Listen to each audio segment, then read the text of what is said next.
Hi students, so for the second part of my differentiation lecture, I'll be looking at this learning outcome.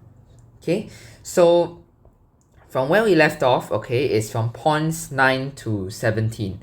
Okay, so we are going to now learn how to differentiate, okay, trigo functions, exponential and logarithm functions. Okay, so we will focus on 9 to 11 first. Okay, so the idea here is, okay, how do I differentiate a trigo function? Okay, so I want you to take down, okay, these 3 steps in your notes. Okay, so when you differentiate a trigo function, as you can see, what you'll do is you will change the trigo ratio, right? Sine to cosine, cosine to negative sine, tangent to secant square. Okay, so that's what we'll do. Number 1, okay, change the trigo function. Okay, that's the first step. Okay, second step. Okay, we will then copy the angle. So you see that the angle is still f of x, right? And then the last step, we will differentiate the angle. Okay, so these are the 3 steps that you need to know before you can differentiate your trigo functions. So let me illustrate this with an example. Okay, so for this one, it will be, alright, differentiate trigo functions. Okay, so for example, alright, let's say I want to differentiate tangent 3x squared plus 6. Okay, so using the 3 steps that I've written down just now, okay, let's differentiate this. So first we change the trigo function. So you yourself need to know that, okay, if I differentiate tangent, I'll get secant square. Okay, so that's what I'll write first. I'll write secant square, okay, and then copy the angle. Okay, so it's the first part. Okay, after that, I must remember to differentiate, okay, the angle. So it's 3x plus 6. So we have learned previously, okay, that if you, it's 3x squared plus 6. So if we've learned previously that if you differentiate 3x squared plus 6, you'll get 6x, right? Then you differentiate 6, you get 0. So it is just 6x secant square 3x plus 6. Okay, so it's the same for sine and cosine as well. Okay, the idea is the same. Change trigo function, copy angle, then you differentiate the angle. Okay, now we will look at, okay, so we've cleared 9 to 11. Let's look at 12 to 14. Okay, 12 to 14, okay, it is also trigo functions, but as you can see, there's a power involved now. Okay, n. Okay, so this formula, okay, I don't want you guys to memorize this formula, okay, but what I'll go through is that, okay, this is what we call a chain rule. Okay, we will apply chain rule for points 12 to 14. Okay, and again, I'll illustrate this with an example so that we are on the same page. Okay, so this, for this portion here, okay, yes, we are still differentiating trigo functions, but it involves chain rule now. Okay, so the example that I want to give is, okay, let's say I ask you to differentiate sine cube of 2x plus 1. Okay, why I can write this as chain rule, okay, is because of this cube. Okay, so you follow along, let me show you another way of writing it. So I can actually represent this as sine of 2x plus 1 whole thing cube. Okay, these two are equal. Alright, sine cube of an angle is equal to sine of the angle, and then you cube the whole thing. Okay, these two are equal. Okay, so you rewrite this. Okay, so what we're doing here is we're just rewriting it.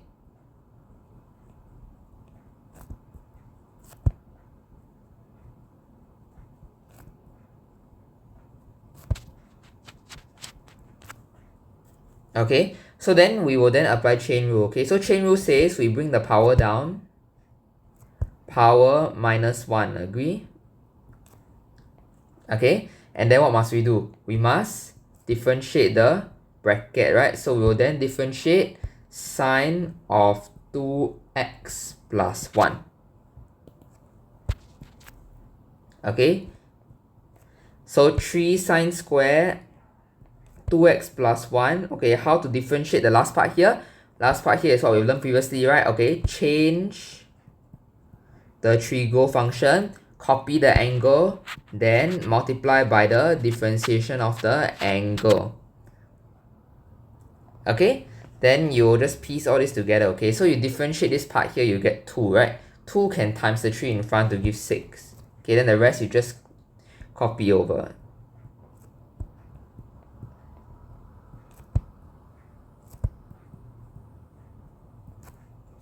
Yep, and this is how you differentiate trigo functions, but with the added twist of it being a chain rule. Okay, so this is slightly more complicated. Do it slowly. Okay, do it slowly and you can do it. Okay, it is more complicated, but the idea is the same and it's something that you've learned previously as well. Alright. Alright, so it will be the same for cosine and tangent. Okay, the concept is still the same, the steps will not change. Okay, alright, now we're looking at points 15 and 16. Okay, so for 15 is what we call differentiating exponential function. Okay, so the steps I've written here, alright, so to differentiate exponential function is not so complicated. Okay, first step is you go and copy and then multiply by differentiation of the power. Okay, so I have space for an example here. So let's say I want to differentiate ex cubed. Okay, so we will just copy and then differentiate the power. Okay, so this will give us 3x squared ex cubed. Okay, that's it. Alright, moving on to logarithm. Okay, so this is ln, okay, natural logarithm. So for this one, the idea here is you will take 1 over, okay, the function given, okay, 1 over this thing, then you times the differentiation of the bracket over here. Okay, so let's say I want to differentiate ln sine of x. So all I'll do is just, okay, 1 over sine x times differentiate sine x. Okay, now of course, okay, so this is a step. This is how you will differentiate logarithmic function. But, okay, you have learned previously, right? Differentiate sine is what? Cosine x. Okay, then over sine x. Then this is what we call cotangent of x. Okay, but what I want you to take note here is how to differentiate natural log. Okay, this way. 1 over the bracket times differentiate the bracket. Okay, so I have officially covered all the differentiation techniques, okay, that you need for O levels. Okay, so refer back to these 2 videos, right, if you need to brush up on your differentiation techniques. Okay, it'll be helpful as a revision guide. Alright, and it's especially important, okay, to internalize this for your O levels as well. Okay, so make sure you firm this up and get it right. Okay, take your time to get it right. So the last part of this lecture is more of a notation, okay, and how this will follow up with the next few chapters that are coming up. Okay, so initially when you're given a function in x, right, you represent it as y, okay, or f of x. Okay, so this is just some notation. If I say first derivative, it means I differentiate 1 time. Second means differentiate 2 times. Third means differentiate 3 times. So the notation is like this. Y, you go and differentiate, you get dy dx. Okay. Then of course you differentiate again, you get d2y dx squared. Differentiate again, of course you get d3y dx cubed. Okay. So usually for O levels, what is important is up to second derivative. Okay, but you just need to know, okay, in case they ask you to differentiate more. Okay, then this is for the y notation. But if you are given f of x, okay, if you differentiate 1 time, please write it as f prime x.